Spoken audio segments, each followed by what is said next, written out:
My lungs burn as I sprint across the slick concrete of the marina, the storm turning everything into a blur of darkness and water.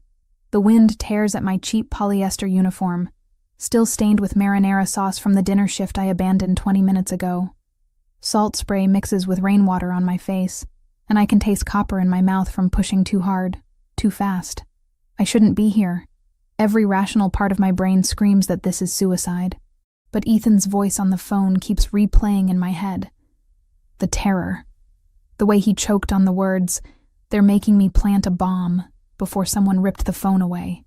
My little brother, 20 years old and drowning in gambling debts he'll never escape. The private docks stretch before me like a fortress. Security lights cut through sheets of diagonal rain, illuminating a convoy of black vehicles arranged in perfect formation. Men in dark suits move with military precision, their umbrellas creating a canopy over a single figure walking toward the largest yacht I've ever seen, the Sovereign. White and chrome, 3 stories of obscene wealth floating in the churning water. And Anthony Bellini is about to board it. I've never seen him in person before tonight. Only grainy photos Ethan showed me once, hands shaking, explaining who owned his debt now. The photos didn't capture this. The way people instinctively create space around him. The controlled economy of movement that speaks of absolute confidence. He's tall, broad-shouldered beneath an impeccably tailored charcoal suit that somehow remains crisp despite the weather. Dark hair swept back from a face that could belong to a Renaissance sculpture. Sharp cheekbones, strong jaw, and eyes so dark they look black from this distance. No scars, no visible weapons. He doesn't need them. Everything about him radiates cold, lethal control. I watch as he reaches the gangway, one polished shoe touching the metal ramp. Lightning splits the sky, illuminating the yacht's name in gold lettering. Now or never. I break into a dead run, cutting across the security perimeter. A guard turns, surprise registering on his face a split second too late. I use momentum and desperation, slamming my shoulder into his center mass. He's bigger, stronger, but I catch him off balance. He stumbles, and I'm past him. "Stop her!" Someone shouts, but I'm already at the gangway. "Don't board!" My voice tears from my throat, raw and desperate. "Mr. Bellini! The engine, there's a bomb in the engine!" 3 things happen simultaneously. Anthony Bellini stops moving, his foot suspended above the yacht's deck. 4 guns appear, all pointed at my chest, and Anthony's hand rises in a small, precise gesture that freezes everyone in place. He turns to face me fully, and the impact of his attention is physical. Those dark eyes sweep over me in one clinical assessment. Soaked uniform, bare feet bleeding from the sprint across gravel, hair plastered to my skull. I'm gasping for air, hands raised to show I'm unarmed, and I know exactly how I look. Like a crazy person. Like someone who should be sedated and removed. But I hold his gaze, because looking away feels like death. Explain. 1 word. Quiet, almost conversational, but it cuts through the storm like a blade. My throat closes. I force words out. My brother, Ethan Evans. The O'Sullivans have him. They made him. They forced him to install an explosive device connected to the yacht's ignition system. When you start the engine, it'll detonate. I don't know exactly where it is, but I know it's there. Please, you have to check. Silence. He studies me with the same intensity someone might examine a chessboard 3 moves from checkmate. Your brother planted a bomb to kill me, and you're warning me about it. He tilts his head fractionally. Interesting choice. He didn't want to. The words tumble out faster now. They'll kill him if he doesn't. But they'll kill him anyway once it's done. I know they will. He called me. I barely understood, but I heard enough. The ignition system. Something about the fuel line. I don't know bombs. I just know he's terrified. And I can't let anyone die because of him. Anthony doesn't move for a long moment. Water streams off his shoulders, but he seems utterly unconcerned with the storm. Then he turns to the man on his left. Someone built like a concrete wall with gray hair and eyes that have seen too much. "Marco, check it. Every system. Now." Marco nods once and snaps his fingers. 3 men in tactical gear appear from one of the vehicles, moving toward the yacht with practiced efficiency. One of them has a metal detector. Another carries what looks like a portable X-ray machine. Anthony returns his attention to me, and I realize with creeping horror that he hasn't dismissed the guns. They're still trained on me, fingers resting just outside trigger guards. "What's your name?" "Kayla. Kayla Evans." "Kayla Evans." He says it slowly, tasting each syllable. "Where do you work?" The question throws me. "What?" "The uniform. It's from Marino's. The Italian place on 5th. I know the owner." His gaze drops to the name tag still pinned crookedly to my chest. "You're a server." "Waitress. Yes. I was working the dinner rush when Ethan called. And you left your shift to run here. Through a storm. To warn a man you've never met." He steps closer, and I force myself not to retreat. "Why?" "Because it's murder." My voice steadies. "Whatever my brother did, whatever debts he owes, I won't let him become a killer. And you don't deserve to die for someone else's cowardice." Something flickers in those dark eyes. Not warmth exactly. Recognition, maybe. Noble. He stops 2 feet away, close enough that I can smell his cologne beneath the rain. Cedar and something darker. Expensive. Also incredibly stupid. The O'Sullivans will kill you both when they find out you betrayed them. They're going to kill us anyway. I meet his stare, even though my knees are shaking. At least this way I can sleep at night, assuming you live to see night again.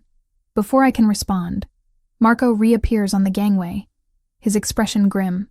He's carrying something small and metallic, wires dangling from it like electronic intestines. Found it. C4, professionally installed, rigged to the starter motor exactly like she said. Another 30 seconds and... He doesn't finish. Doesn't need to. Anthony's jaw tightens infinitesimally, the only sign of emotion I've seen. When he speaks, his voice is colder than the wind cutting across the marina. "Where is your brother now?" "I don't know. They took him somewhere after he made the call. He didn't say where. He couldn't. They were listening. What vehicle does he drive? He doesn't have a car. He takes the bus. Or he did before."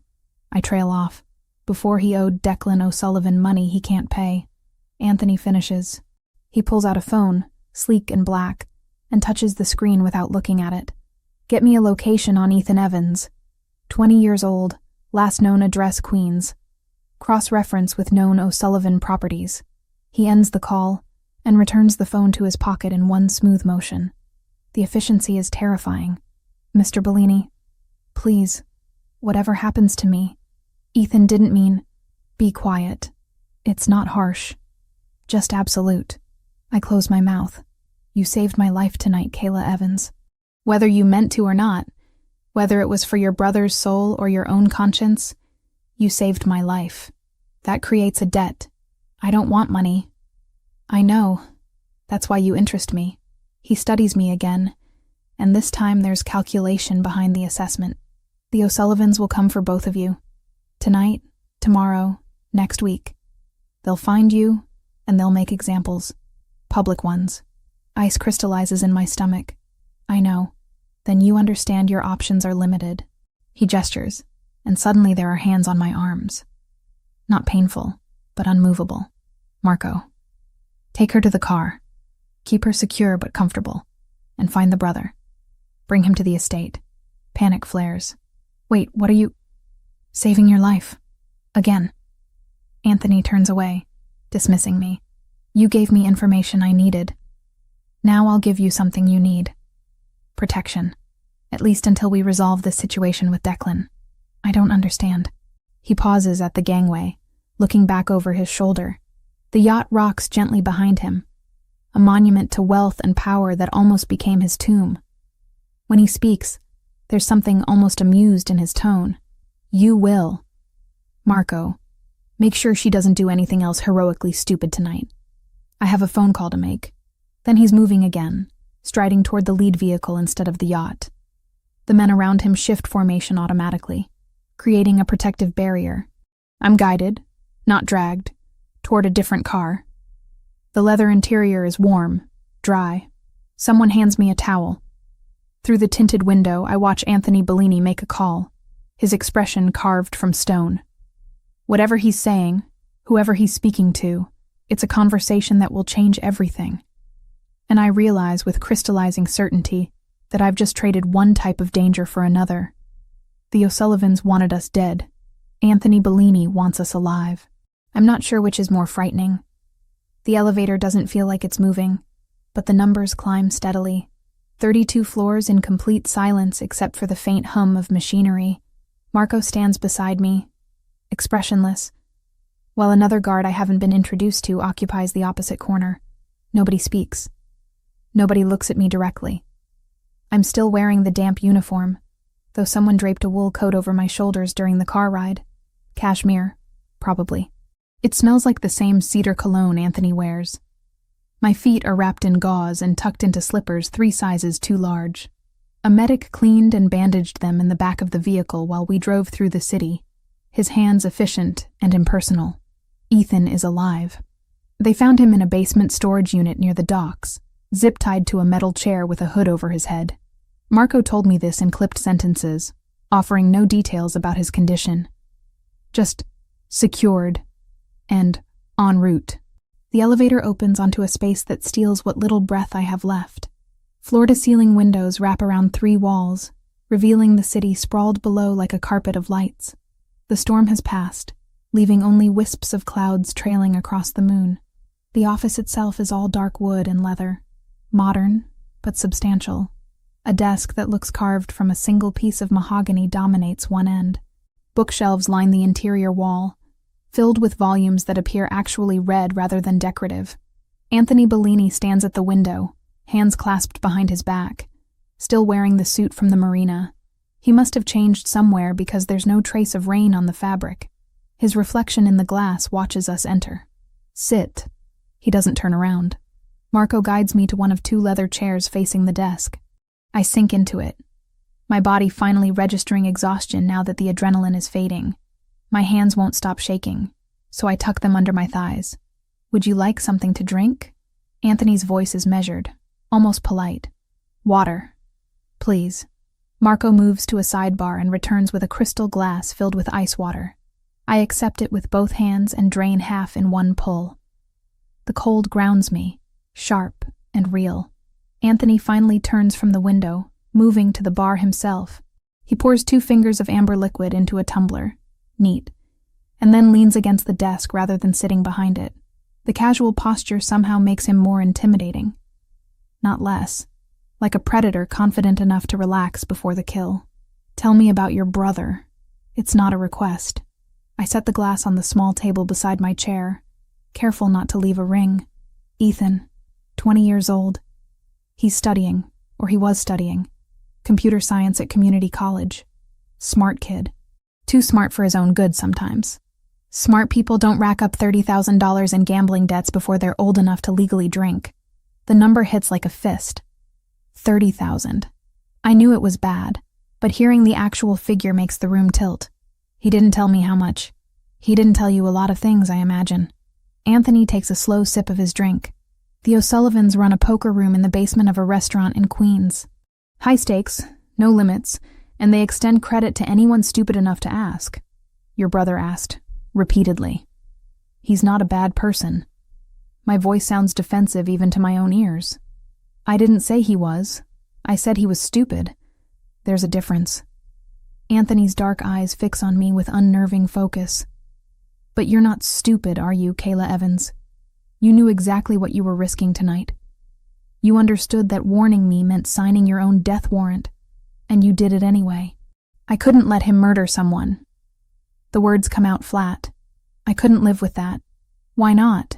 The question is genuine curiosity. People die every day. Most of them for reasons far less compelling than debt collection.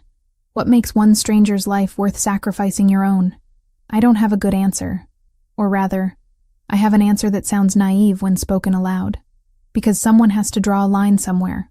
My mother used to say that choosing to do nothing is still a choice. I chose to do something.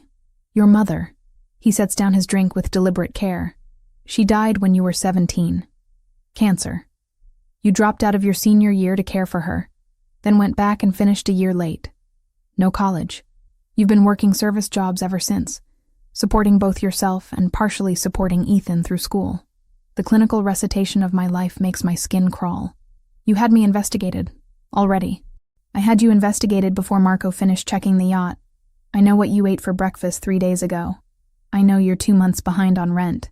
I know you walked out of a shift tonight without telling your manager, which means you're probably fired. He picks up his drink again, swirling the liquid. I know everything I need to know about you. The question is whether you're smart enough to understand what that means. It means you're dangerous. My pulse hammers in my throat, but I force myself to maintain eye contact. It means you have resources and reach that I can't comprehend.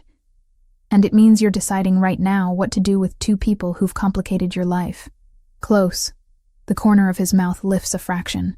I've already decided what to do with you. I'm waiting for your brother to arrive so I can decide what to do with him. Before I can respond, the elevator chimes. The doors open, and 2 men enter, half dragging a third between them. Ethan's face is swollen on one side, dried blood crusting under his nose. His hands are zip-tied in front of him, and he's shaking so violently he can barely walk. Ethan! I lurch out of the chair, but Marco's hand on my shoulder stops me. Kayla? Ethan's voice cracks. His eyes find mine, wide and terrified.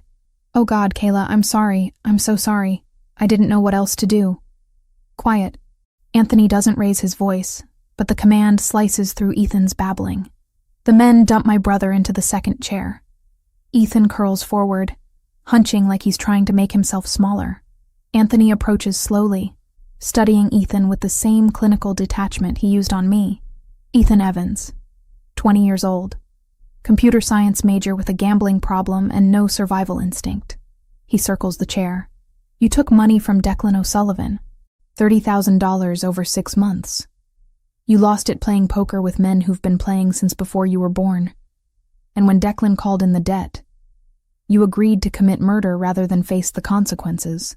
They said they'd kill me. Ethan's voice is barely audible. They showed me pictures of what they do to people who don't pay. I saw what they did to this guy. His fingers were... I don't care what they showed you. Anthony's tone doesn't change, but ice crystallizes in each word. You put a bomb on my yacht. My yacht. Do you understand how spectacularly foolish that was? Ethan stares at his bound hands, tears streaming down his face. Anthony returns to the desk, picking up his drink.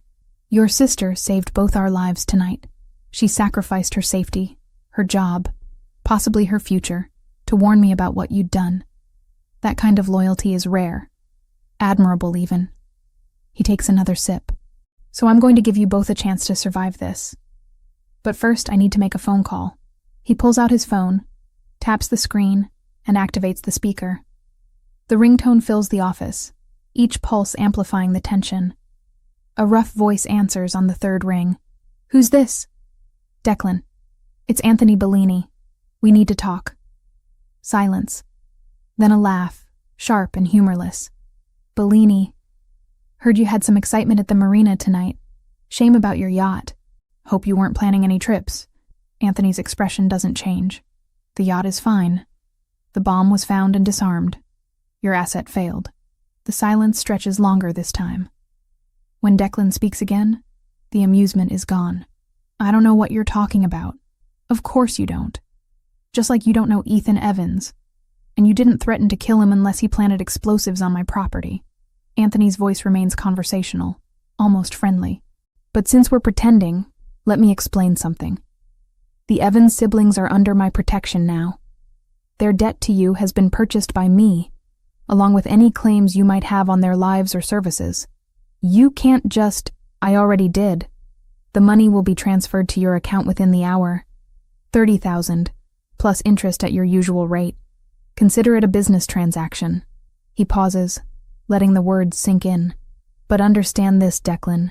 If you or anyone associated with you approaches either Kayla or Ethan Evans, if you so much as look in their direction, I will consider it a declaration of war against my family. And we both know how that ends. You're starting a war over 2 nobodies? Declan's voice rises. Over some punk kid and his waitress sister? I'm preventing a war by establishing clear boundaries. The Evanses belong to me now. Touching them means touching me. I trust I'm being clear. Another pause. I can hear breathing on the other end, harsh and angry. Finally, Crystal. Excellent. Enjoy your evening, Declan. Anthony ends the call and pockets the phone in one smooth motion. He finishes his drink, sets the empty glass on the desk, and turns his full attention to me and Ethan. Here's how this works. You both live on my property. You both work for me.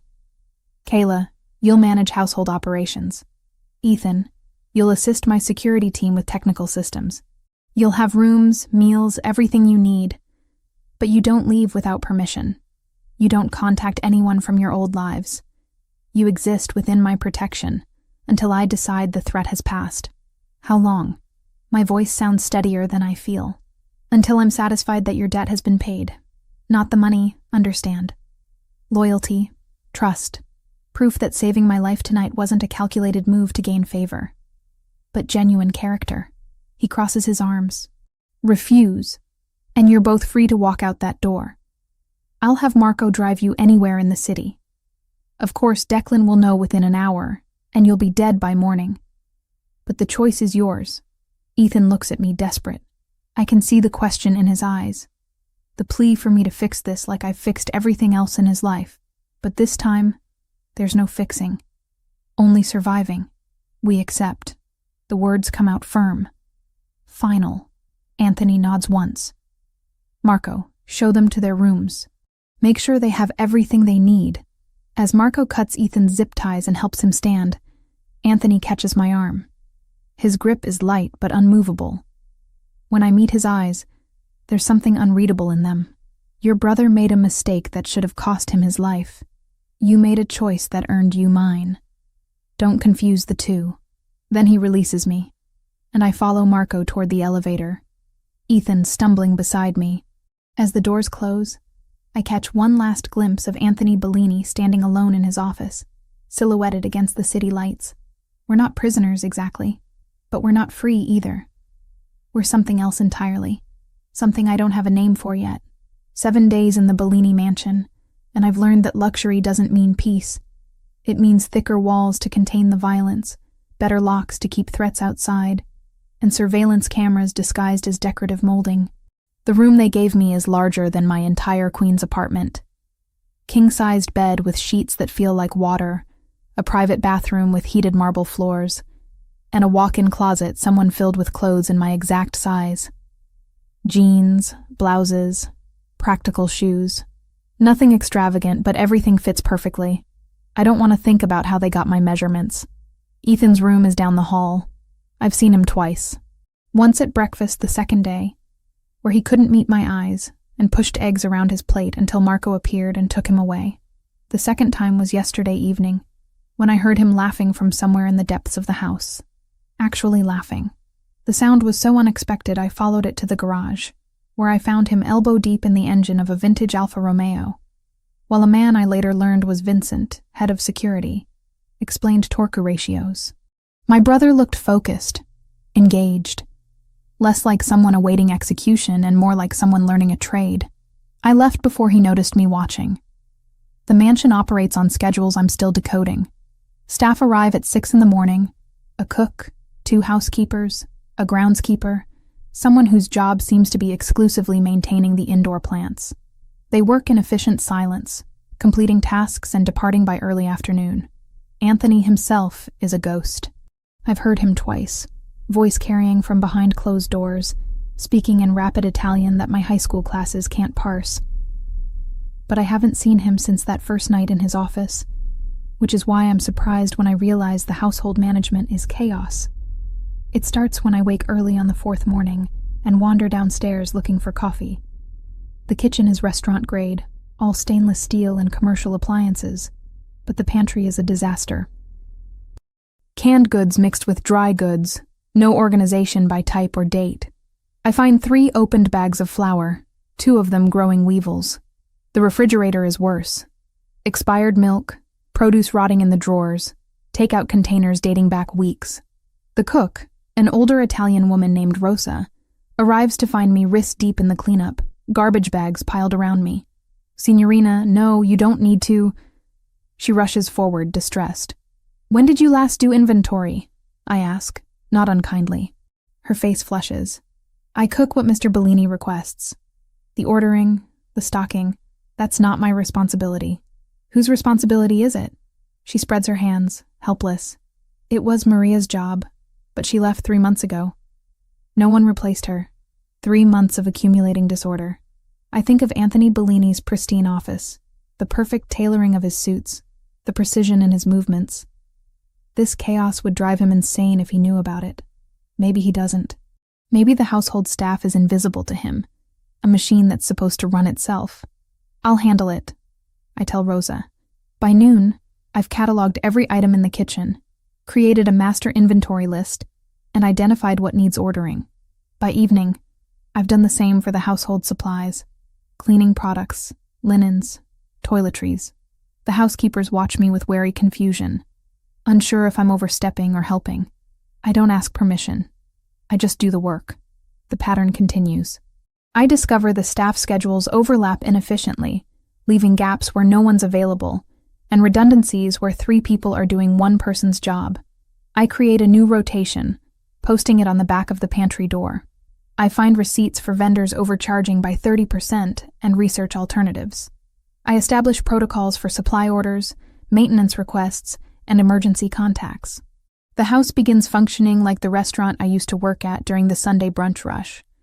Organized chaos transformed into synchronized efficiency.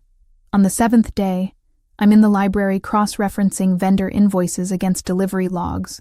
When I feel the change in air pressure, that means I'm no longer alone. Anthony Bellini stands in the doorway, suit jacket off, shirt sleeves rolled to his elbows. It's the most casual I've seen him, and somehow the absence of armor makes him more intimidating. His forearms are corded with muscle, and there's a thin white scar running along his left wrist that I didn't notice before. "You've been busy." His voice cuts through the silence. I set down my pen carefully, turning in the leather chair to face him. The house was falling apart. I'm aware. He moves into the room, scanning the spreadsheets I've laid across the massive oak table. "I've been meaning to hire a house manager for months. Haven't had time to vet candidates properly. You don't need a candidate, you need a system." I gesture at the documents. "Your vendors were robbing you blind. Your staff schedules were a mess. And your pantry hadn't been inventoried since last spring." He picks up one of the spreadsheets, dark eyes scanning the columns. Something shifts in his expression. Not surprise exactly. Recognition. "You did all this in a week." "I did this in 3 days. The rest of the time I've been refining it." I stand, moving to the table to point at specific entries. "You were paying 32% over market rate for produce. I found 3 suppliers willing to beat that by 15% with better quality. Your housekeeping service was charging for 5 hours daily but only working 3. I renegotiated to hourly instead of flat rate. And your security system monitoring subscription was auto-renewing at the promotional rate that expired 2 years ago." Anthony sets down the spreadsheet, studying me instead of the numbers.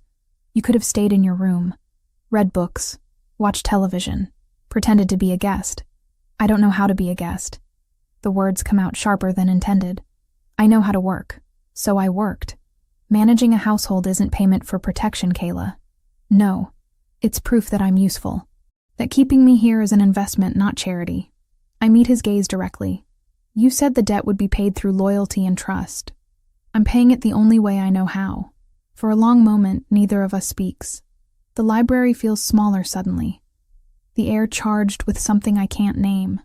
Anthony's jaw tightens fractionally, and I watch the muscle jump beneath the skin. "Tomorrow you'll meet with my accountant," he says finally. "Show him what you've found. He'll implement the changes with proper authority." It's acknowledgement. Approval, even.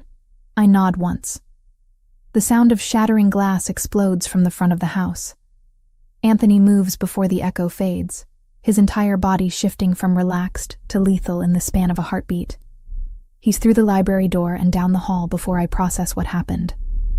I follow, instinct overriding caution.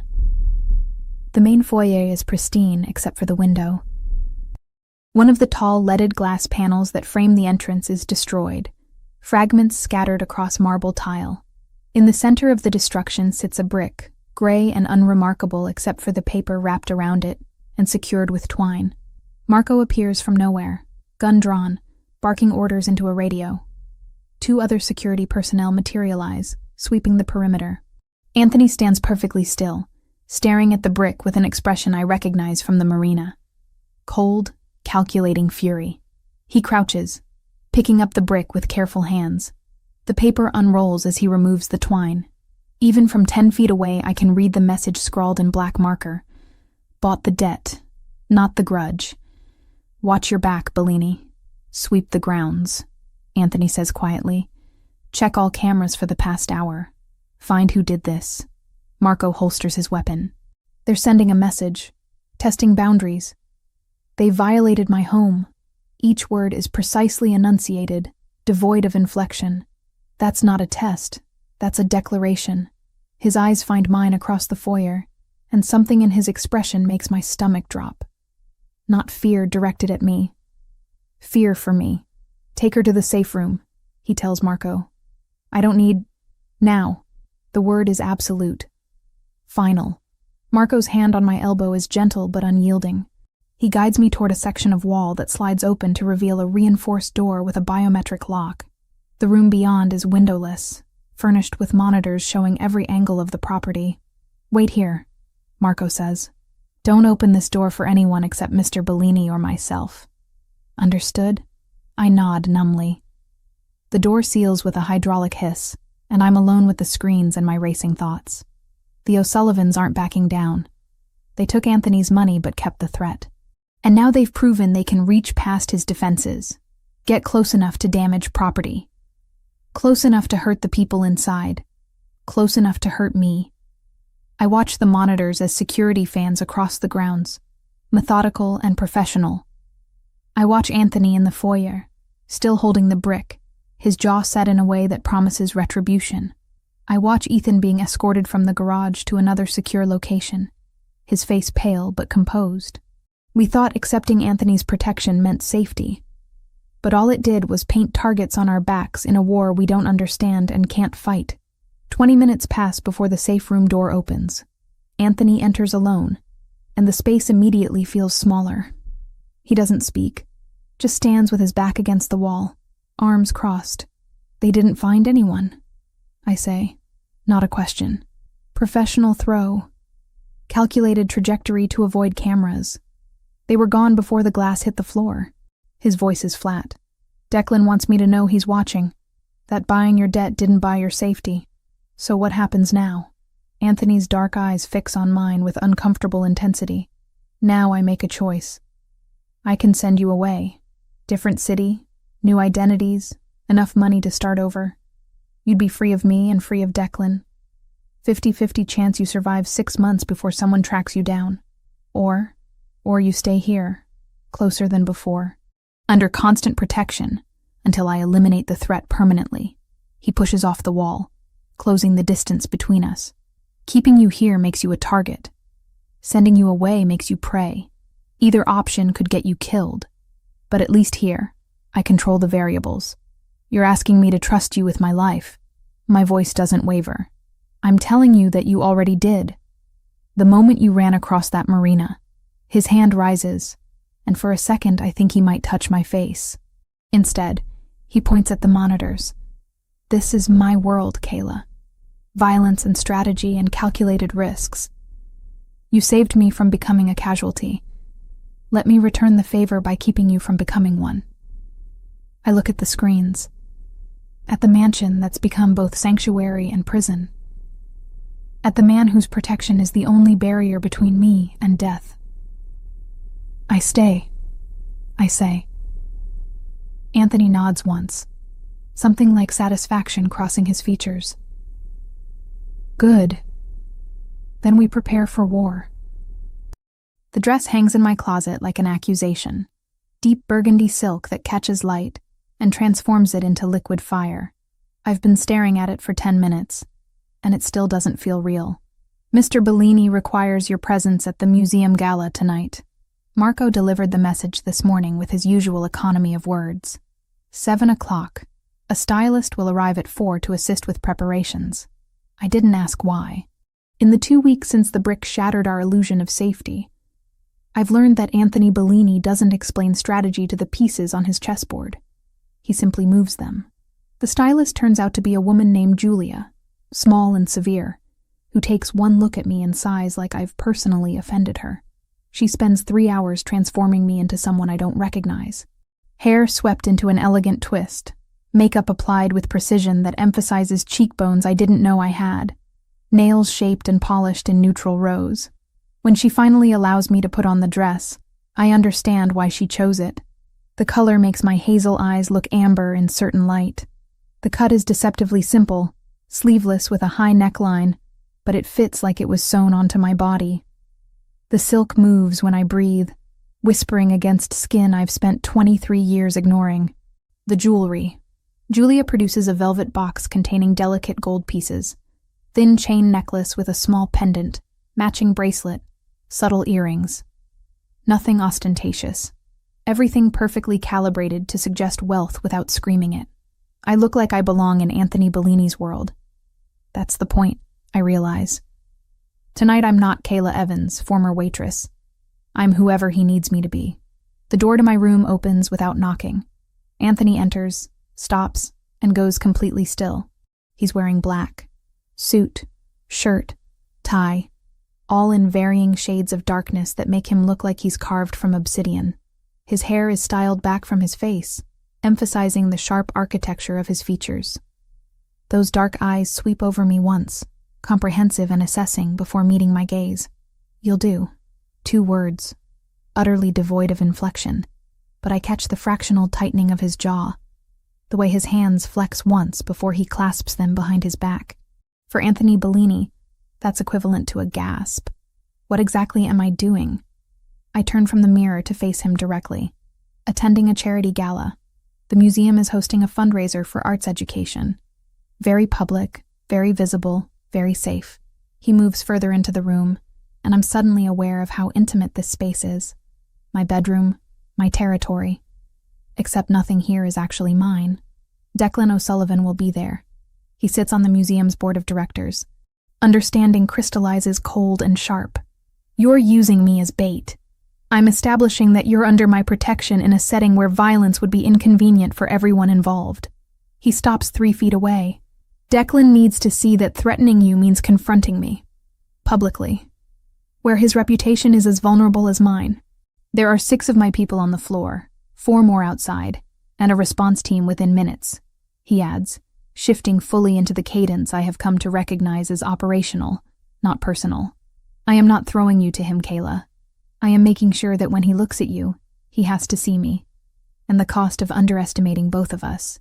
And if he doesn't care about reputation, then we'll have confirmation that he's abandoned rational strategy for revenge. Either way, I gain information. Anthony tilts his head slightly. You've been observing the security rotations. You've noticed the blind spots in the northeast corner of the property. You've watched Vincent train Ethan in defensive driving techniques. Don't pretend you haven't been preparing for exactly this kind of situation. He's right. I've been paying attention to everything, cataloging details the way I used to memorize table numbers and drink orders. Survival instinct repackaged as situational awareness. What do you need me to do? Be yourself. Watch. Listen. Tell me if you see anything unusual. His voice drops lower. You have good instincts, Kayla. You proved that at the marina.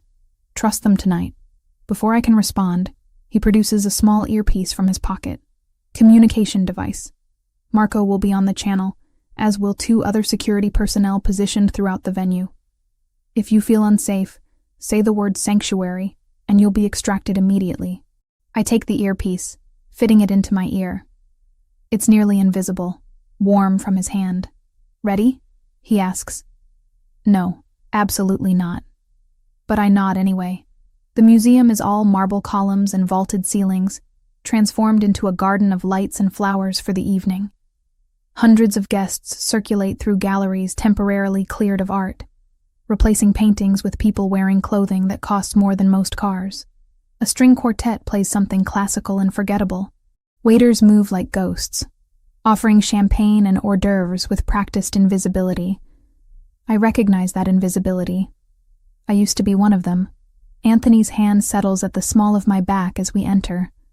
Not possessive, but present, guiding me through introductions to people whose names I immediately forget. Museum directors, city officials, other men in expensive suits who shake Anthony's hand with careful respect. Their wives and dates assess me with varying degrees of curiosity and dismissal. "Anthony, darling." A woman in emerald green intercepts us, air kissing near Anthony's cheeks without making contact. "So glad you could make it." "And who is this lovely creature?" "Kayla Evans." "Kayla, this is Margaret Hartwell, the museum's primary benefactor." I shake her hand, matching her pressure exactly. "Beautiful event, Mrs. Hartwell. Please call me Margaret. Any friend of Anthony's is always welcome." Her eyes catalog every detail of my appearance, pricing each element.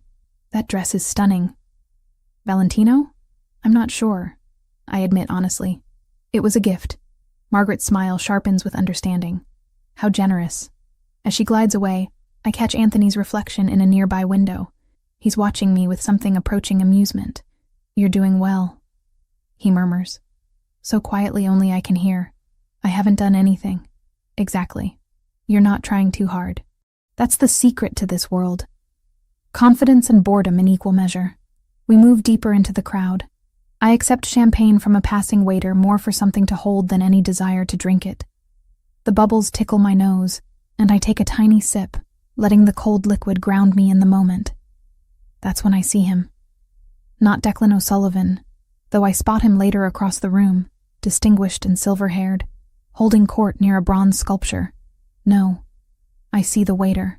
Young, maybe 25, carrying a tray of champagne flutes. Nothing unusual about that. Except he's sweating despite the museum's climate control. Except his eyes never quite focus on any guest, always sliding away from direct contact. Except his trajectory through the crowd is deliberate, angling specifically toward where Anthony stands talking to a city councilman. I've worked enough service jobs to recognize the difference between a professional waiter and someone pretending. Professionals move efficiently, take the quickest path, make eye contact to anticipate needs. This man is doing none of those things. He's forcing himself through a script, and the effort shows in every stiff movement. My pulse kicks up. I touch Anthony's arm lightly, interrupting his conversation. "Excuse me." I pitch my voice to carry polite apology. I need to borrow him for just a moment. Anthony's eyes flick to mine, reading the tension in my face. He excuses himself smoothly and allows me to guide him 2 steps away. "The waiter with the champagne tray, coming from your left." Don't look directly at him. I keep my voice low, casual, like we're discussing the art on the walls. "Describe him." "Mid-20s, dark hair, white jacket, black tie, carrying 8 flutes, moving toward you." He's nervous, wrong kind of nervous, and he keeps checking his watch like he's on a schedule. Anthony's jaw tightens microscopically. "Marco. Northwest corner, waiter with champagne." Flag him. The response through the earpiece is immediate. Copy. The waiter is 10 feet away now. 8 feet. He's going to walk directly past us, offer the tray, and whatever is in those glasses will end up in Anthony's hand. I don't think. I just move. My heel catches on absolutely nothing, and I stumble forward with a small cry of surprise. My hand shoots out for balance, connecting with the waiter's elbow.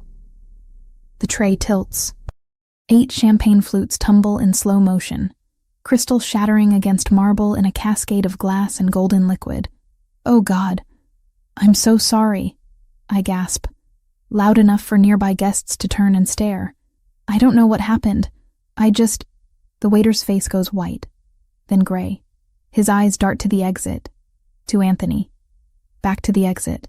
Fight or flight wore across his features. He chooses flight.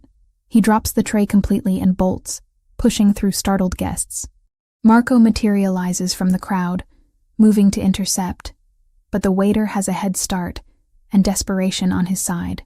He crashes through a service door and disappears. Anthony's hand catches my waist, steadying me against him. His other hand rises to cup my elbow. the picture of concern for anyone watching. But his voice, low and private against my ear, carries something else entirely. Good eyes, Kayla. The words send electricity down my spine. Not praise exactly. Recognition. Acknowledgement that I saw something his trained security missed. That my instincts were correct. That I just prevented whatever poison or drug was in those glasses from reaching him. Are you all right? He doesn't move away. And neither do I. We're pressed together in a way that looks protective from the outside, but feels like something else entirely. Heat radiates from him through the thin silk of my dress. I'm fine. Just clumsy. My voice sounds breathless. You've never been clumsy a day in your life. His thumb traces small circles against my waist. Whether conscious or unconscious, I can't tell. Marco. Status? Lost him in the parking structure. Sweeping now. Vehicle descriptions being collected. Anthony's expression doesn't change, but I feel the tension coiling through his body. Secure the perimeter. I want to know who he is by midnight. Guests are beginning to lose interest in the disturbance. Conversations resuming at normal volume. A museum staff member appears with a dustpan, efficiently clearing the broken glass. We should leave. I say quietly. No. Anthony's hand slides from my waist to the small of my back, anchoring me. We stay exactly as long as planned. Leaving early shows fear. We don't give Declan that satisfaction. So we stay. We circulate through galleries, admiring paintings I don't see and sculpture I don't process. Anthony introduces me to more people whose names evaporate the moment they're spoken. But through it all, his hand never leaves the small of my back. That constant pressure, warm and possessive, tethering me to him. And across the room, Declan O'Sullivan watches us with eyes like chips of ice, his expression revealing nothing but his stillness, revealing everything. The message has been sent and received. I'm Anthony Bellini's now, in whatever capacity that means. And tonight, in a room full of witnesses, I proved I'm more than decorative protection. I'm an asset. The question is whether that makes me safer or just paints the target brighter. The bunker smells like filtered air and expensive electronics. 20 feet below the mansion's foundation, surrounded by reinforced concrete and steel, it feels less like a safe room and more like a war room. Banks of monitors display every angle of the property in high definition. 3 desks hold computers running surveillance software, communications equipment, and what looks like tactical planning maps of the city. Anthony strips off his suit jacket the moment the hydraulic door seals behind us, draping it over a chair with uncharacteristic carelessness. He loosens his tie, rolls his sleeves to his elbows, and I'm struck by how much more dangerous he looks when the polish comes off. The controlled violence beneath the expensive tailoring becomes visible in the tension of his shoulders, the precise movements of his hands as he activates systems and pulls up screens. Marco. Status. His voice echoes slightly in the confined space. The response through the speakers is immediate. Perimeter secure. Thermal imaging shows no hostiles within 500 yards. Drone surveillance active. The waiter's vehicle was abandoned 3 blocks from the museum. Stolen plates, wiped clean. We're running facial recognition, but he knew how to avoid the cameras. Keep me updated every 15 minutes. Anthony cuts the connection and turns to the center desk, where surveillance photos are spread in overlapping layers. Faces, locations, timestamps. A map of Declan O'Sullivan's known world. I'm still wearing the burgundy dress, the silk feeling absurd in this utilitarian space. I slip off the heels, the cold floor shocking against my bare feet. The physical discomfort helps me focus. You should sit. Anthony doesn't look up from the photos, but he gestures toward a leather chair designed for long shifts monitoring screens. I've been sitting for 3 hours at that gala, smiling at people who think I'm your latest acquisition. I move to the desk instead, standing across from him. Tell me what we're looking for. His eyes lift, dark and assessing. For a moment I think he'll dismiss me, send me to sit quietly while he works. Instead, he slides half the photos toward me. Declan's operation is cellular. He doesn't keep all his assets in one location. We've identified 3 properties he definitely uses. An apartment in Midtown, a restaurant in Queens that fronts his gambling operation, and a warehouse near the docks. Anthony taps each location on the city map. but none of them are secure enough for him to hide in during open conflict. He has another location, somewhere we haven't found. I pick up the photos one by one, studying faces and buildings. Men in various states of alertness, some clearly guards, others just associates. Streetscapes that could be anywhere in the 5 boroughs. And buildings, so many buildings. You've been surveilling him for weeks. Not a question. Months, since before you warned me about the yacht. Anthony's jaw tightens. I knew Declan was escalating towards something. I just didn't know what until your brother gave him the opportunity. These are all recent? I gesture at the surveillance photos. Last 2 weeks, since the brick through my window. He leans over the desk, bracing his weight on his palms. The overhead light throws shadows across his face, emphasizing the sharp angles. He's careful. Never goes to the same place twice in a row. Never follows a pattern. But he has to sleep somewhere. Eat somewhere. Plan somewhere. I spread the photos wider, looking for connections. My years waitressing taught me to recognize patterns in chaos, to track multiple tables and predict which customer would need their check before they asked. This is similar. Different scale, lethal consequences, but the same fundamental skill, observation. This one. I pull a photo from the stack. An old industrial building, red brick darkened by decades of grime. The windows are boarded, graffiti covers the lower walls, and a rusted chain-link fence surrounds the property. Where is this? Anthony glances at it. Red Hook. Old fish cannery. Been abandoned for 15 years. We checked it. Structurally unsound. First floor flooded from storm damage. Not viable as a base. I turn the photo, studying the details. The fence, the padlock securing the gate, and there, barely visible in the grainy image, a small detail that sends recognition shooting through my memory. The padlock is new. I point to it. Everything else is corroded, rusted, falling apart. But that padlock is maybe 6 months old. Heavy-duty commercial grade. Anthony moves around the desk, standing close enough that I can feel body heat radiating through his shirt. He takes the photo, examining it more carefully. Could be squatters securing their territory. But his voice carries doubt now. Could be. I meet his eyes. Or it could be someone who wants people to think the building is worthless while they use the parts that aren't flooded. The basement level would be below the water table. If the first floor is flooded, the basement isn't. The certainty in my voice surprises me. I know that building. Ethan used to hide there when he ditched school. He'd take the subway to Red Hook, break in through the fence, and spend hours in what he called the cave. I thought he meant some ground-level storage room. But if the first floor is flooded now, and he was going there 3 years ago, understanding flashes across Anthony's face. The basement is sealed. Concrete sump system, probably built when they were processing fish and needed refrigeration below grade. The flooding is on the main level, but the foundation stays dry. Ethan said nobody ever checked it because from outside it looks destroyed. Perfect place to hide if you want to be overlooked. Anthony sets the photo down carefully, his hands flattening against the desk. He's silent for a long moment, processing the information. When he looks at me, there's something different in his expression. Not gratitude, exactly. Respect. Urban intelligence. His voice is quiet. You know the city the way my security team never will. They see threats and assets. You see details. The kind that come from actually living here, scraping by, paying attention because your survival depended on it. I'm not doing anything special, just remembering. Memory is a weapon, Kayla. One of the most dangerous. He's closer now. Close enough that I have to tilt my head slightly to maintain eye contact. You've given me what 3 weeks of professional surveillance couldn't. A location worth investigating. It might be nothing. Just an old building where my brother used to smoke weed and avoid algebra. Or it's exactly where Declan thinks he's invisible. Anthony's hand rises, and this time he doesn't stop himself.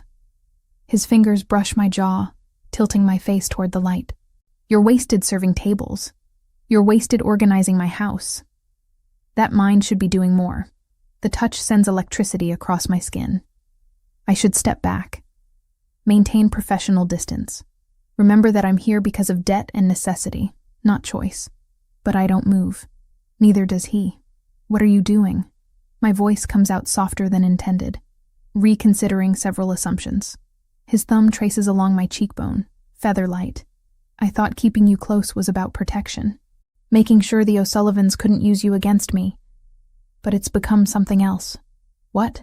Partnership. The word hangs between us, loaded with implications. You see what I miss.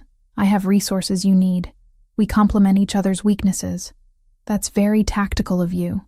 I'm acutely aware of how close we're standing, of the warmth of his hand against my face, of the way his eyes have darkened from near black to something deeper.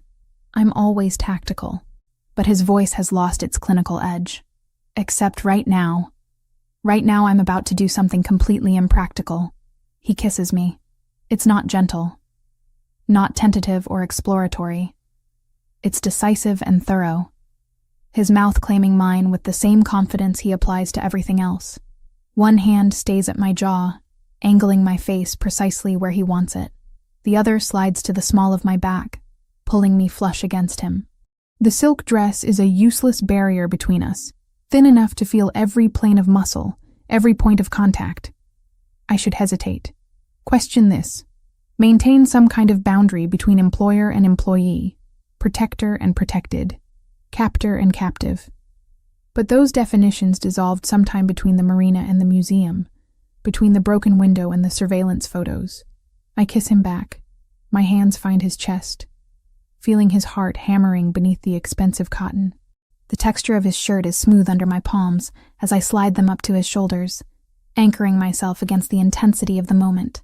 He tastes like the whiskey he drank while studying the photos, dark and rich, with an underlying complexity I don't have words for.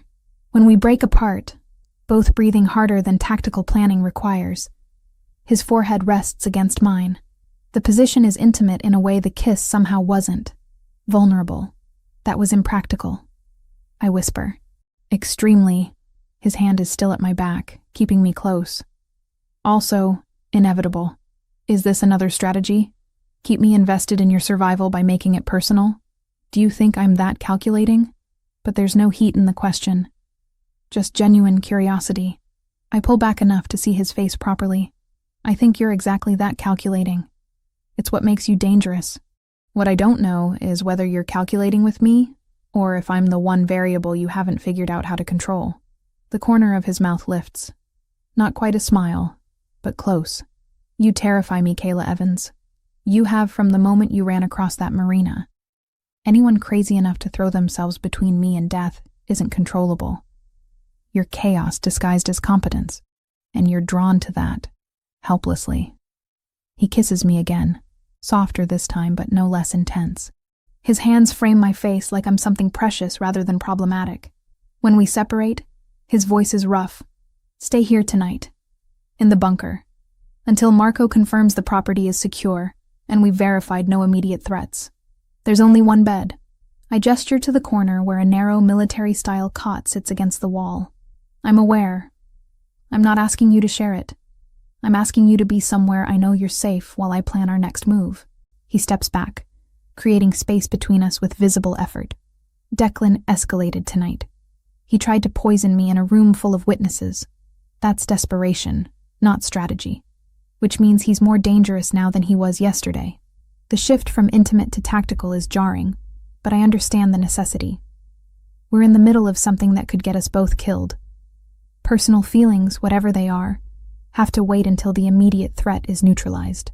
What happens tomorrow? I ask. Tomorrow we investigate the cannery. Carefully, with backup and contingency plans. He returns to the desk, pulling up building schematics on one of the computers. If Declan is using that location, we'll find evidence. And if we find evidence, we'll have a target. I watch him work, his focus absolute, and understand that this is who Anthony Bellini really is. Not the man in the expensive suits conducting business in marble offices. This. Strategy and violence and protection wrapped in ruthless efficiency. And somehow, impossibly, I've become part of his inner circle. Not as property or obligation, but as something more complex and considerably more dangerous. The question isn't whether I can survive in his world anymore. It's whether I want to leave it if given the choice. Red Hook at 3 in the morning is a study in abandonment. Warehouses hunker against the water like sleeping beasts, windows dark or shattered, loading docks empty of everything except rust and shadows. The air smells like brine and diesel fuel, sharp enough to sting my nostrils even through the filtered ventilation of the tactical van. I'm surrounded by screens, 6 monitors arranged in a semicircle, each displaying different camera feeds from the operation. Thermal imaging, night vision, standard spectrum, and drone footage from 200 feet above the cannery. Marco sits to my left, his hands moving across keyboards with practiced efficiency. Vincent is on my right, coordinating communications with the ground team through a headset. And I'm supposed to be their extra set of eyes. The spotter. The one who notices what trained professionals might miss because I'm not trained to ignore the unimportant details. Bravo team in position. Vincent's voice is barely above a murmur, but it carries weight. Alpha team holding at the southeast corner. Romeo 1 confirms visual on entrance. Romeo 1 is Ethan. My 20-year-old brother is sitting in an armored vehicle 50 yards from a building that might contain a dozen armed men, serving as the initial observation post. Anthony decided 3 days ago that Ethan's redemption required proving he could function under pressure without collapsing. So far, my brother's voice through the comms has been steady. He is not alone in there. 2 of Anthony's operators sit within arm's reach, and there is an extraction route mapped down to the minute. Anthony might be ruthless, but he does not waste assets, especially not ones I care about. I've got movement in the northeast window, 2nd floor. Looks like someone just passed by with a flashlight. Ethan's words are measured, careful. Confirming signs of occupation. Copy that, Romeo 1. Anthony's voice cuts through the channel, calm and absolute. Alpha team, advance to position 2. Weapons hold unless I give the word. I watch the thermal display as 4 figures move across the screen in perfect formation. Anthony leads, with Marco's second-in-command flanking him. 2 more specialists cover their advance, moving between cover points with military precision. They're ghosts in the darkness, visible only through the heat signatures blooming white against the blue-cold background. My job is to watch everything. Not just the team, but the environment, the building, the approaches, looking for patterns or anomalies that might indicate trap or ambush. Kayla. Marco's voice pulls my attention to the center screen. Thermal imaging on the main floor. Tell me what you see. I lean forward, studying the display. The flooded first floor shows as dark blue, cold water filling most of the space. But there are variations in temperature. Patches of slightly warmer water near support columns, and something else. A heat signature near the far wall, roughly man-sized but stationary. Could be a person holding position, I say slowly. Or could be residual heat from machinery. Hard to tell without movement. Good. Keep watching it. If it moves, I want to know immediately. The operation unfolds in careful increments. Alpha team reaches the exterior wall. Someone produces a fiber optic camera, feeding it through a crack in the boarded window. The feed appears on my screens, showing the interior of the cannery in grainy green night vision. Empty. Or apparently empty. Just water reflecting the camera light, support beams rising like ribs from the flood, and debris floating in gentle currents. Basement access should be on the western wall. Anthony's voice is barely audible, but the microphones pick it up. We're moving to the service entrance. I switch my focus to the drone feed, watching from above as the team circles the building. The service entrance is a metal door set into the foundation, accessible via a short concrete stairwell below ground level. It's dry, which confirms the basement level is above the water table despite the flooding on the main floor. Doors secured with a chain. Recent. One of Anthony's team members reports. Industrial grade. Someone's definitely using this. Cut it. Anthony's response is immediate. Quiet as possible. The sound of bolt cutters working metal comes through clearly despite attempts at stealth. Each cut seems impossibly loud in the pre-dawn silence. I find myself holding my breath, waiting for alarms or response from inside. Nothing. The chain falls away, and the team stacks up on either side of the door. Bravo team, you're our backup. Hold position and watch for runners. Anthony's hand appears in the drone feed, making a countdown gesture. 3 fingers. 2. 1. They breach fast and silent, disappearing into darkness. My screens switch to their helmet cameras, showing narrow concrete corridors lit intermittently by their tactical lights. For a heartbeat, my mind tries to drag me back to the marina. The rain, the salt, the taste of copper and panic in my mouth as I ran toward a bomb I barely understood. Now I am not running blindly into danger. I am seated in a van miles away, watching other people move through harm because I told them where to go. The basement is exactly as I imagined from Ethan's descriptions.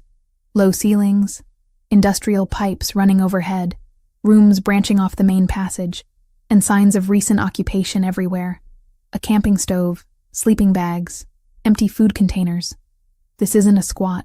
It's a planned hiding place maintained for extended use. Clear left. Clear right.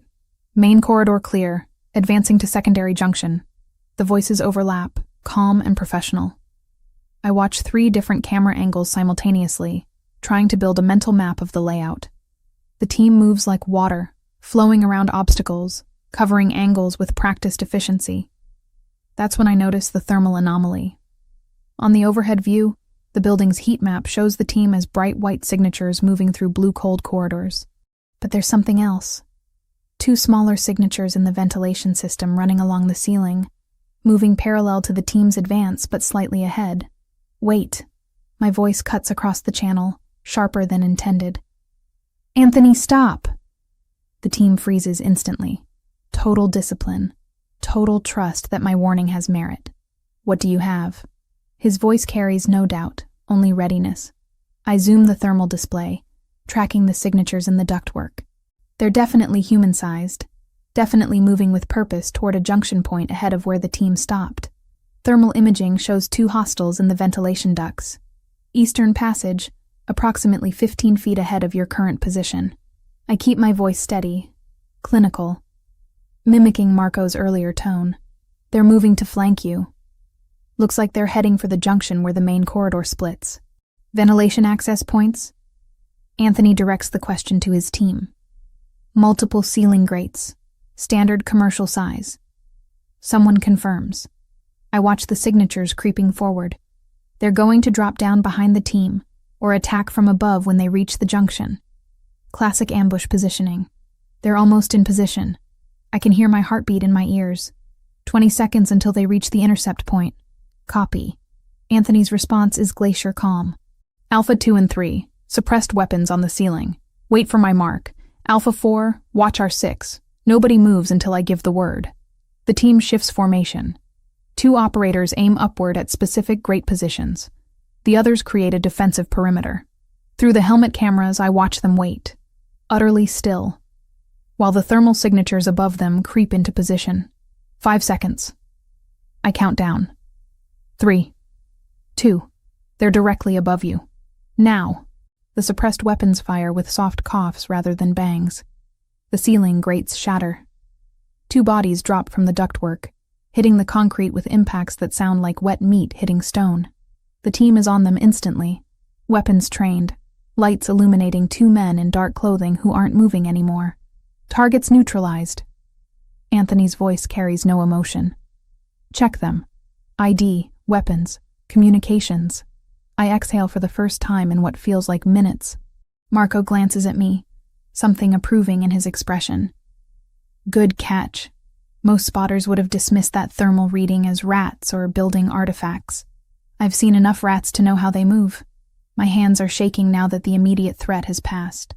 Those were too large, too purposeful.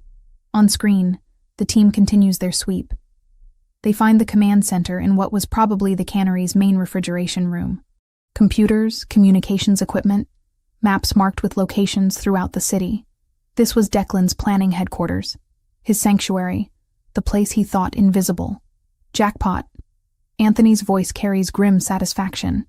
Kayla, your brother's intel was accurate. Remind me to buy him something expensive. Just get him through this alive.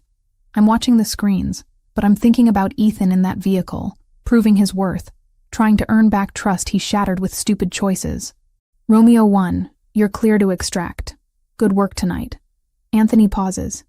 All teams, we're retrieving everything we can carry. I want this location stripped in 10 minutes. Bravo team, bring the van to the service entrance. The operation shifts to evidence collection. Hard drives, documents, phones, anything that might contain intelligence on Declan's operations or associates.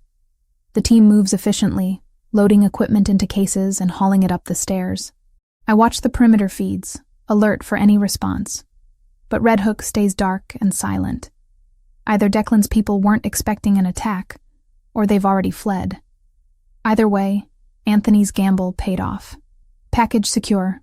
We're moving out. Anthony reappears in the drone feed, the last one out of the basement. He pauses at the door, looking back at the building that almost served as his tomb. Then he's moving again, climbing into the tactical vehicle that will bring him back to the command van. Back to me. When the van door opens 10 minutes later, Anthony enters still wearing tactical gear, a vest over his black shirt, holster visible at his hip. His face is smudged with dust, his hair disrupted from the helmet. He's never looked more dangerous or more alive. His eyes find mine across the equipment. Your information. Your observation. We couldn't have done this without you. I just watch screens. But the protest sounds weak even to me. You saw what we missed. That's worth more than 6 more guns. He moves to the monitor bank, studying the replayed footage of the thermal detection.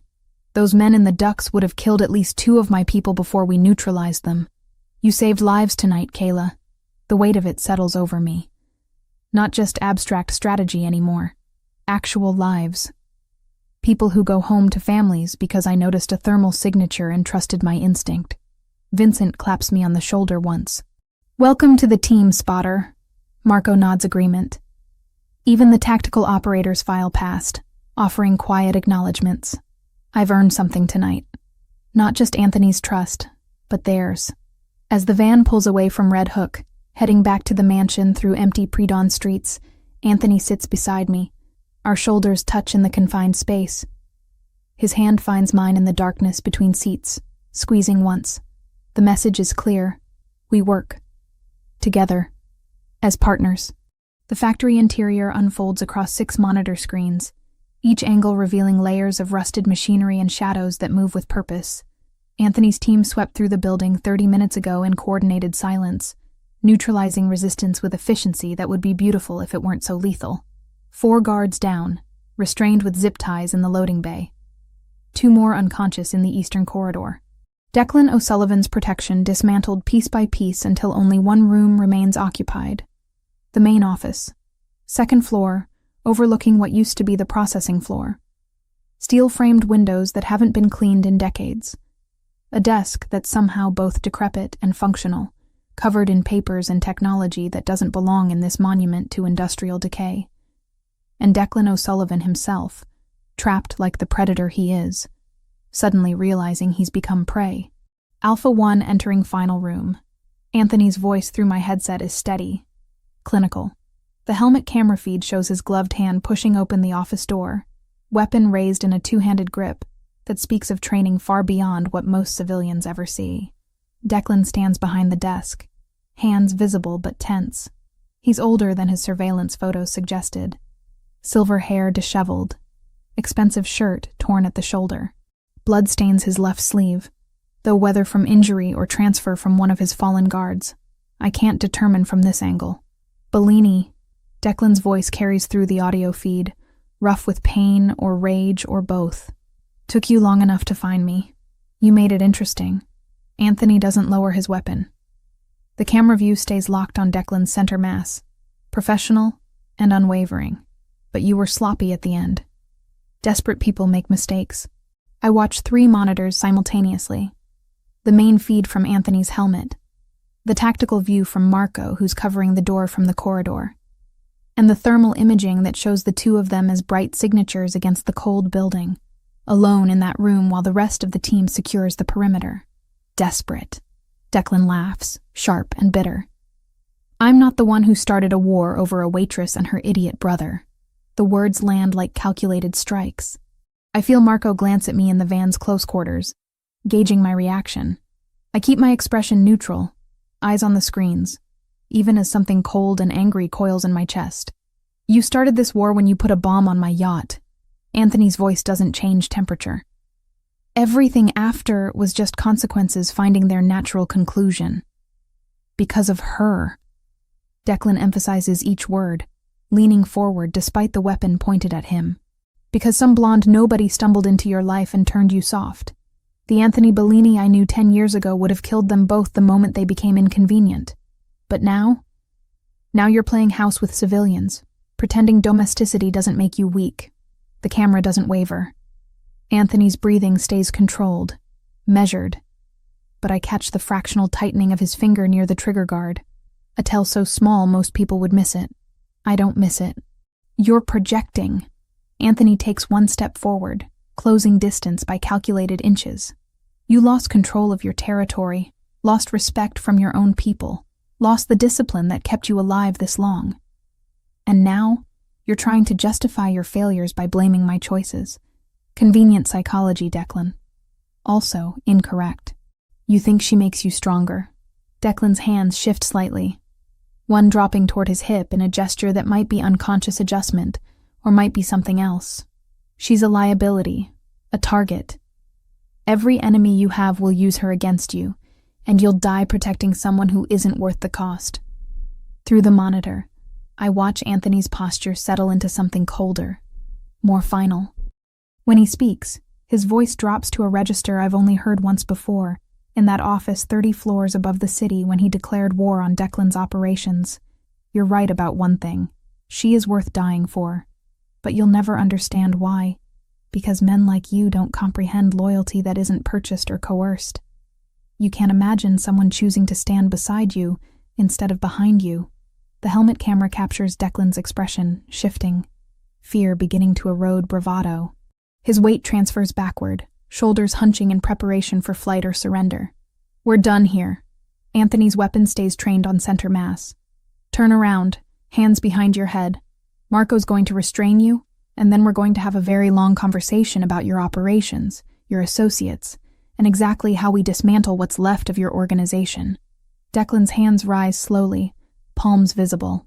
His face cycles through calculations, searching for any remaining option.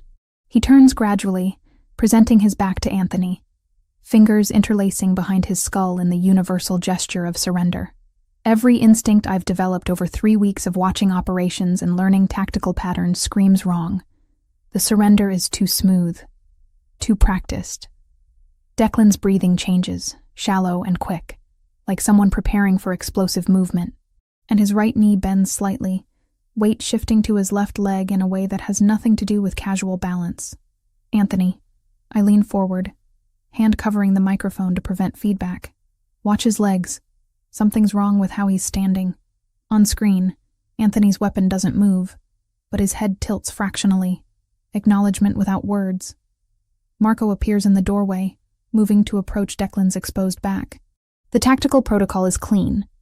One person maintains weapon control, while another performs the restraint. Standard practice, safe practice. Except Declan's right hand twitches. The movement is minute, barely perceptible, but it's there. A conscious abort of larger motion, like someone reconsidering their next move. And his ankle flexes in a way that emphasizes something solid pressing against the inside of his pant leg. I've served enough cops and security personnel to recognize an ankle holster. Weapon on his right ankle. My voice cuts through the channel, sharp and urgent. Inside right leg, ankle holster.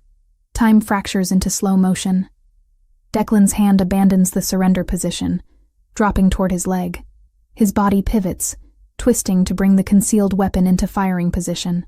A small revolver emerges from his pant leg, silver steel catching the dim light. Anthony's response is instantaneous. Not reactive, proactive, like he was waiting for exactly this betrayal. I saw it. His voice is utterly calm as he fires twice in rapid succession. The suppressed weapon makes sounds like sharp exhalations. Both rounds hit Declan in the shoulder and upper chest, the impacts spinning him sideways. The revolver flies from nerveless fingers, clattering across the concrete floor. Declan collapses, breath wheezing, hands clutching at wounds that pump blood between his fingers. Marco is on him before he finishes falling, kicking the revolver away, pressing Declan face down against the floor. The older man gasps, struggling weakly, but the fight has left him along with dangerous amounts of blood. Medical. Marco's voice is efficient, emotionless. Gunshot trauma. Upper right quadrant. Subject is contained but needs immediate stabilization if we're keeping him alive. Anthony lowers his weapon slowly, deliberately. The helmet camera shows him staring down at Declan's prone form with an expression I can't fully read. Not satisfaction, not regret. Something colder and more complex. Secure him. Anthony turns away, holstering his weapon in one fluid motion. Vincent. Status on perimeter? Clear. No additional hostiles detected.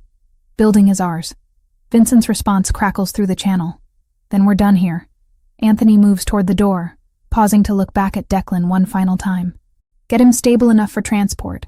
He's going to tell us everything he knows, and then he's going to disappear into a hole so deep his own mother wouldn't find him. The helmet camera cuts off as Anthony removes the gear. The remaining feeds show the team moving efficiently through post-operation protocols. Evidence collection, site sanitization, casualty management. Declan is strapped to a stretcher, still conscious but fading, while a medic works to keep him from bleeding out. They stabilize him just enough to keep him conscious, not comfortable.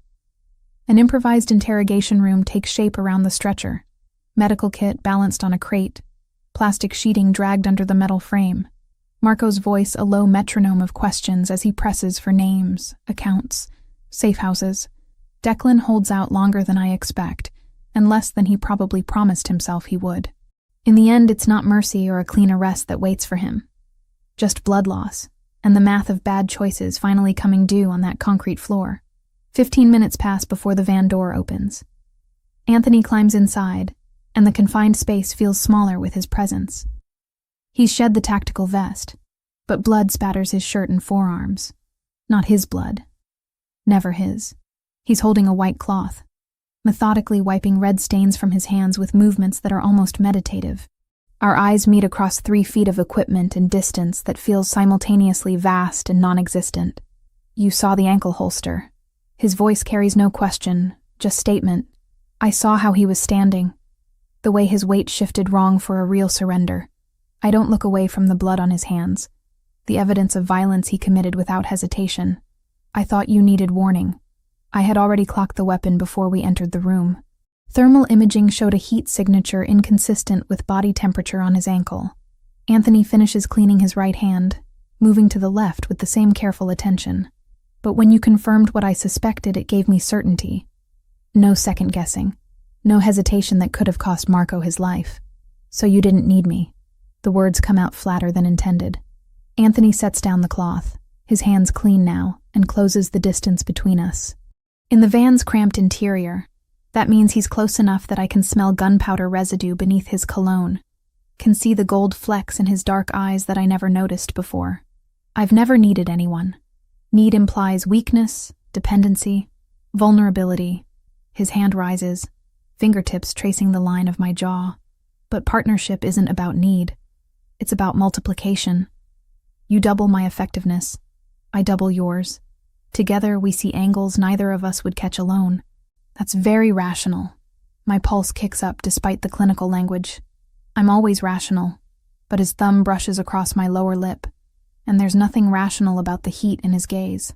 Except when it comes to you. You make me reconsider strategies I've used for 15 years. You make me question whether survival is sufficient, or if there's something beyond it worth building. Outside, the team is loading equipment, closing down the operation. Inside this small space, we're suspended in a moment that feels separate from the violence and strategy and blood that defines Anthony's world. Declan was right about one thing. I forced the words out, needing to address the elephant crushing the air between us. I am a liability. A vulnerability you didn't have before I ran across that marina. Yes, he doesn't deny it. Doesn't soften the truth. You're the weapon my enemies will try to use against me. The pressure point they'll exploit.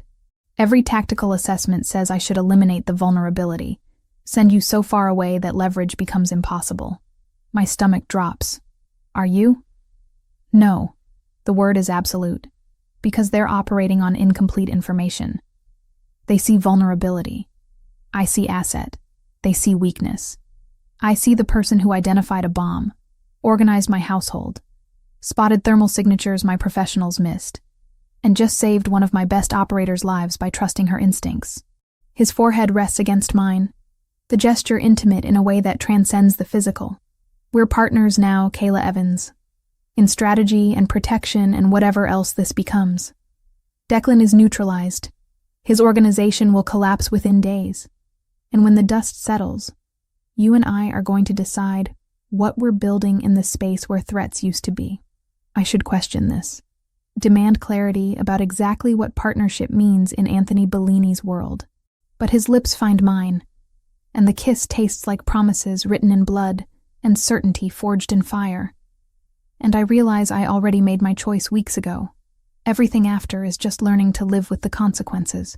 The Mediterranean sun turns the water into hammered gold, each wave crest catching light and throwing it back toward a sky so blue it almost hurts to look at directly. The Sovereign cuts through the sea with the quiet confidence of engineering perfection. Its engines a distant purr beneath the deck where I stand, documents spread across the teak table in front of me. 1 year. 12 months since Declan O'Sullivan bled out in that factory office. His organization dismantled piece by piece until nothing remained except cautionary tales whispered in rooms where men make dangerous decisions.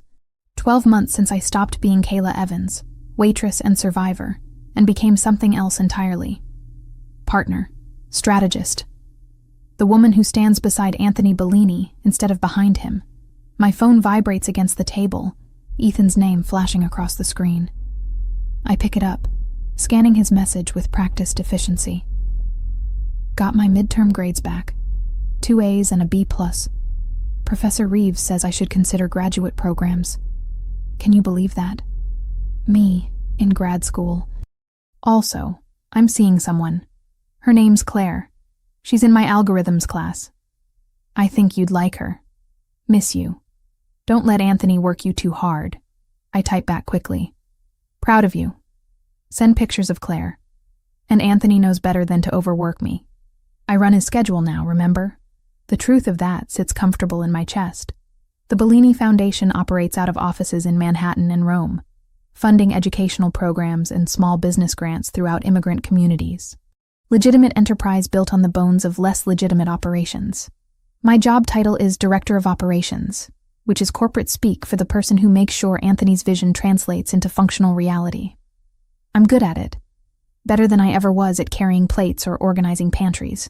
Turns out the skills required to manage a household in chaos transfer remarkably well to running a multi-million-dollar charitable foundation. The documents in front of me detail next quarter's grant applications. 73 requests, each one representing someone trying to climb out of circumstances that once would have buried them.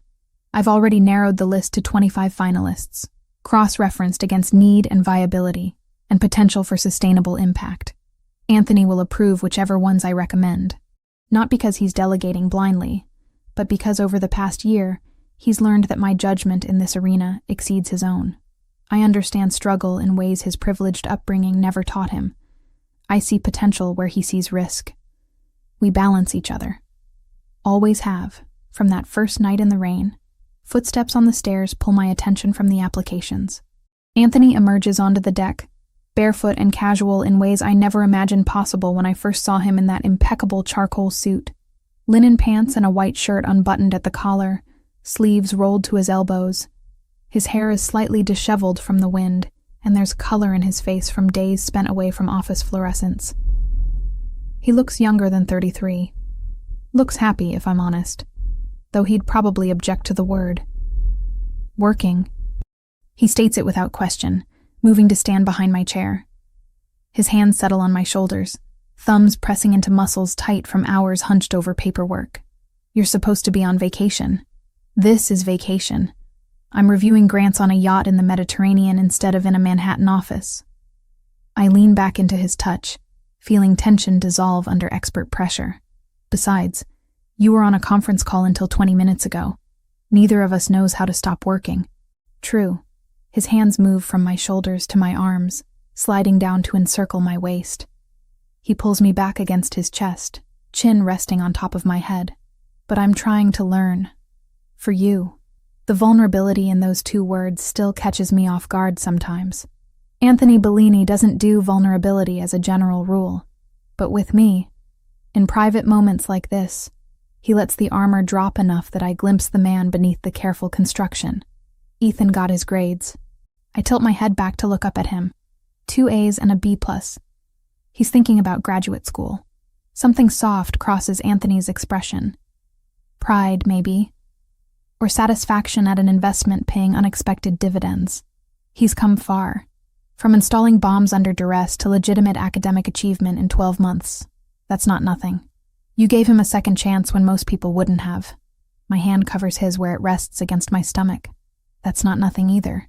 I gave him opportunity. He did the work. Anthony's breath stirs my hair. Same way I gave you protection and you turned it into partnership. Neither of you needed saving. You needed space to become who you were always capable of being. The words land heavy and true. A year ago I would have argued, insisted that without his intervention I'd be dead in a gutter somewhere. But time and distance from immediate danger have given me perspective. Anthony opened doors, but I walked through them. He provided resources, but I determined how to deploy them. We built this together. The foundation, the legitimate operations, the life that looks nothing like what either of us expected. Speaking of protection, Anthony's voice shifts, taking on the edge that means he's thinking tactically. Marco confirmed this morning that the last of O'Sullivan's former associates accepted the buyout. The territory is stable. No outstanding threats, no loose ends. We're clear. Clear. The word represents months of careful negotiation, strategic intimidation, and calculated generosity. Declan's organization didn't disappear overnight. It fragmented, with pieces scattered across the city, each one needing to be addressed individually. Some were absorbed into Bellini operations. Others were bought out and retired. A few disappeared in ways I don't ask about because some answers aren't meant for daylight. But the result is the same. The threat is neutralized. The war is over. So we're safe. I let the statement hang between us, testing its weight. As safe as anyone in our position ever is. Anthony's arms tighten fractionally. There will always be new threats, new challenges, but nothing like Declan, nothing personal, just business, which is manageable. I turn in his embrace, needing to see his face. The sun highlights gold in his dark eyes, warm instead of cold. The man who stares back at me isn't the same one who stood on a marina dock a year ago, calculating threats with inhuman precision. He's softer now. Not weak, never weak, but accessible in ways he wasn't before. Do you regret it? The question emerges before I can stop it. Letting me complicate your life. Taking on responsibility for me and Ethan. Building something legitimate instead of staying in the shadows. Anthony's hand rises to cut my face, thumb tracing my cheekbone. I regret nothing. You forced me to evolve beyond simple survival. To consider legacy and meaning instead of just power and control. His mouth curves slightly. Also, you're the best thing that's ever happened to me, though I'll deny saying that if you tell anyone. Your secret's safe, but I'm grinning now, unable to maintain composure against his rare admission.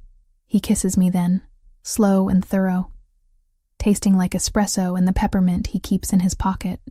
When we break apart, both breathing heavier than the temperature requires, his expression has shifted to something I recognize. Determination. Purpose. I keep thinking about that night. The storm. You running across the dock barefoot, warning me about the bomb. His hands frame my face, holding me in place. I almost died on this yacht. Would have, if not for you. Almost. I emphasize the word. But you didn't. We didn't. No, we survived. And then we did more than survive. He releases my face, reaching into his pocket, which brings me to something I've been planning for approximately 6 months and 3 days. The velvet box is small, deep blue, expensive in the way that doesn't announce itself. He opens it with hands that don't shake, revealing a ring that stops my breath in my chest. Not a diamond. Sapphire, dark blue like the Mediterranean water surrounding us, set in platinum with smaller stones flanking the center gem. It's elegant and understated and absolutely perfect. Kayla Evans. Anthony's voice carries the same calm authority he uses for tactical planning, like proposing marriage is just another operation requiring precision execution. I'm not going to perform some elaborate romantic gesture. We're past that. You know who I am. You know what my world requires. You've proven you cannot just survive in it, but thrive. He pauses. And for the first time since I've known him, Anthony Bellini looks uncertain, vulnerable. I'm asking you to make it permanent. Legal partnership in addition to practical partnership. Build something that outlasts both of us. Be my wife, my ally, my equal in everything we create going forward. The ring catches sunlight, throwing prismatic colors across the deck. I should consider this carefully. Weigh implications and consequences. Think about what marrying into the Bellini family means legally and strategically and practically. But I don't need time. I've been making this decision for 12 months, one day at a time, one choice at a time. Every morning I woke up in his house. Every strategy session, where our minds synchronized. Every moment of danger navigated together. Yes, the word comes out steady, certain. Absolutely yes. Relief transforms his expression, followed by something fiercer. He slides the ring onto my finger with practiced smoothness, like he's rehearsed the motion. It fits perfectly because of course it does. Anthony Bellini doesn't execute plans without accounting for every variable. This isn't payment for saving my life. His thumb traces the ring on my hand. It's not obligation or strategy or convenience. It's recognition that I function better with you than without you. That what we've built together is worth protecting, worth formalizing, worth betting my future on. I know. And I do. After a year of watching Anthony operate, I understand how he thinks. This proposal isn't romantic impulse. It's calculated decision backed by evidence and experience and genuine feeling. He probably doesn't have vocabulary for beyond tactical terminology. That's okay. I speak his language now. He kisses me again, and the Mediterranean sun warms my back while the ring warms my hand. And somewhere in the distance, the Sovereign's engines hum their approval. We stay on the deck until evening, planning logistics with the same focus we apply to foundation operations. Small wedding, immediate family only. Ethan will stand up with me. Marco will stand up with Anthony. Nothing extravagant, nothing public. Just legal recognition of what already exists. As the sun sets and stars begin emerging in the darkening sky, I lean against the railing, watching light dance across water. Anthony joins me, his arm around my waist, both of us silent. You realize this is the same yacht where it all started. I break the quiet finally. The Sovereign, scene of the almost crime that brought us together. I'm aware. His voice carries dry amusement. Why do you think I insisted on bringing you here? Full circle. From the place I almost died to the place where we start building what comes after. It's perfectly Anthony. Tactical and symbolic and deeply meaningful beneath layers of practical reasoning. Think you almost lost just the boat that night? I ask, echoing the conversation I know we need to have. No. His arm tightens. I almost lost considerably more than that. I almost lost the possibility of this. Of you. Of everything that's followed. The admission hangs in the air. Genuine and rare. Anthony doesn't traffic in sentimentality, which makes the moments when emotion breaks through all the more valuable. Good thing I'm terrible at minding my own business. I turn in his arms, facing him fully. Good thing I ran across that marina. Good thing I chose to warn you instead of walking away. Good thing you have terrible survival instincts that somehow keep you alive. He's smiling now. Really smiling.